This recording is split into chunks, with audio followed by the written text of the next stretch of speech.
लोगों में एक अलग उत्साह है, एक अलग उम्मीद है सरकार से। अगर युवा की बात करूं तो युवा मतलब यहाँ पे रोजगार चाहता है, क्योंकि रोजगार जम्मू में बहुत कम है। हमेशा यहाँ जब भी चुनाव हुआ है तो वॉयलेंस हमेशा हुआ है, बट इस साल का ऐसा चुनाव है जिसमें वॉयलेंस नहीं हुआ है। नमस्कार, आप देख रहे हैं हम इस समय जम्मू में मौजूद हैं और जम्मू कश्मीर विधानसभा चुनाव के नतीजे हरियाणा के साथ ही आ जाए हैं, मगर हम हरियाणा में हमने मतदान कवर किया था और यहाँ पर हम मतगणना कवर कर रहे हैं। हम इस समय कांग्रेस कार्यालय में हैं और कांग्रेस कार्यालय में इस समय जो युवा इस क्षेत्र की पढ़ाई कर रहे हैं वो भी इस पूरे जो इवेंट है जिसको हम लोकतंत्र का महापर्व कहते हैं उसको ये स्टूडेंट कवर कर रहे हैं। हम इन स्टूडेंट से जानेंगे कि इस चुनाव को इन्होंने किस तरह से देखा। थोड़ी देर पहले आप इंटरव्यू कर रहे थे। ये कहते हैं कि एक लोकशाही का महापर्व है, आप युवा हो। इस चुनाव को आपने कैसे देखा? 370 हटने के बाद ये चुनाव था और जम्मू कश्मीर पूरे देश में चर्चा का विषय रहता है। क्या खास देखा आपने?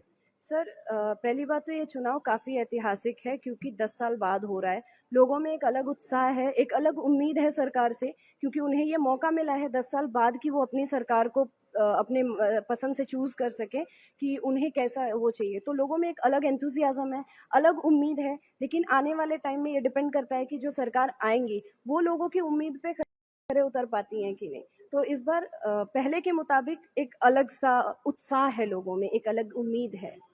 आप जब लोगों से मिल रहे थे, लोग बात कर रहे थे, किन मुद्दों पर लोगों ने मतदान किया था? एक्चुअल क्या चल रहा था लोगों के मन में?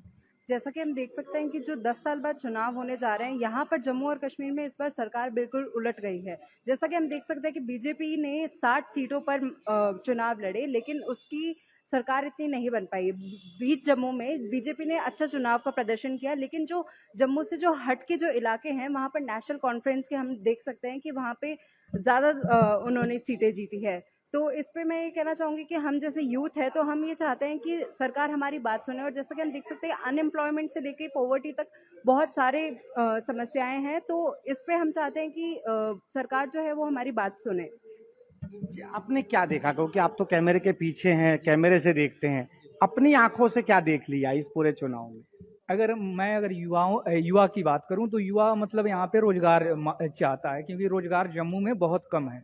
और बहुत सारे युवा की ये भी शिकायत है, जैसे आर्टिकल 370 हटने के बाद बाहर से लोग यहाँ पे आ रहे हैं तो उनको रोजगार नहीं मिल पाया। क्योंकि मैं भी बाहर से हूँ, लेकिन मैं यहाँ पे इलेक्शन कवर कर रहा था, मैं एक आईएमसी का छात्र हूँ। तो उन्होंने मतलब युवाओं की इससे मैं जब सवाल कर रहा था तो उनकी एक शिकायत होती थी कि आर्टिकल 370 हटने के बाद भी मतलब बाहर से जो लोग आ रहे हैं तो उनको रोजगार मिलने में थोड़ी सी दिक्कत हो रही है। आप जब युवाओं से बात कर रहे थे तो ये नहीं कह रहे थे कि डेवलपमेंट हो रहा है, मल्टीप्लेक्स खुल रहे हैं, फ्लाइट शुरू हो रही हैं, तो उनकी खुशी नहीं थी कि यही गम था कि नौकरी नहीं मिली? नहीं, वो तो कह रहे मतलब डेवलपमेंट तो मतलब बहुत सारे युवा कह रहे हैं डेवलपमेंट हो रही थी, लेकिन महंगाई भी साथ साथ में बढ़ रही थी। इलेक्ट्रिसिटी का जो स्मार्ट मीटर लगा उससे भी बहुत सारे लोगों को शिकायत था कि मतलब बिल ज़्यादा आते हैं और पहले से ज़्यादा यहाँ पे क्राइम बढ़ गया, क्योंकि बहुत सारे लोगों को ये भी शिकायत था। जैसे मैंने बात किया जिन युवाओं से तो उन्होंने ये मुझे बताया। बेटा, आपने कैसे देखा ये पूरे चुनाव को? आप भी साथ साथ में कवर कर रहे हैं। हाँ, बिल्कुल। तो 10 साल के बाद ये चुनाव हो रहा है, तो अक्सर इस हमेशा यहाँ जब भी चुनाव हुआ है तो वॉयलेंस हमेशा हुआ है, बट इस साल का ऐसा चुनाव है जिसमें वॉयलेंस नहीं हुआ है। बहुत शांति से लोग मतदान करने गए हैं, आराम से आए हैं, अपने घर में रहें। तो इस बार का ये बदलाव देखा गया है कि बहुत आराम से सारी चीज़ें हुई है और डेवलपमेंट हो रही है, कहीं कहीं नहीं भी हो रही है। ऐसा भी नहीं बोल सकते बहुत ज़्यादा डेवलपमेंट हुआ है या बहुत कम डेवलपमेंट हुआ है, मतलब कार्य चालू है, डेवलपमेंट अभी हो रहा है, तो उसमें भी है। और जहाँ तक की बात है कि वुमेन्स के ऊपर भी, जैसे कि बहुत प्रत्याशी, वुमेन प्रत्याशी है, जो महिला प्रत्याशी है, वो भी बहुत जगह से खड़ी हुई हैं, तो इस बार उनका भी रुझाव बहुत देखा गया है इन सारी चीज़ों में। तो वुमेन एम्पावरमेंट को भी सपोर्ट दिया जा रहा है यहाँ पे बेसिकली। अभी थोड़ी देर पहले आपने कांग्रेस लीडर से बातचीत की, आपने एक सवाल पूछा कि आप जीत गए, अब क्या करेंगे, और जो भी उन्होंने जवाब दिया, क्या आपको लगता है कि ये फिर से जब कमबैक किया है और जो इन्होंने वादे कर दिए हैं, बड़े बड़े वादे हैं, नौकरी, बिजली फ्री, तो ये हो पाएगा? सर ये हो पाएगा या नहीं हो पाएगा ये तो इनके ऊपर है टोटली, क्योंकि हर साल की तरह ऐसा ही होता है कि सरकार जितने वादे करती हैं उतने में से बहुत कम ऐसा होता है जो निभा पाते हैं। ये पॉसिबल नहीं होता और इनको भी 5 साल का मौका मिल रहा है। 5 साल में ही अपने आप को दिखा सकते हैं कि ये क्या कर सकते हैं। इससे पहले भी 2014 में इन्हें हार मिली थी। उसके बाद अगर इस बार 10 साल बाद उन्हें जीत मिली है तो कुछ ना कुछ इन लोगों ने जरूर किया होगा। उस बेसिस पे जनता ने जो इलेक्शन का रिजल्ट है वो पलट गया, बीजेपी पीछे हो गई है कांग्रेस से।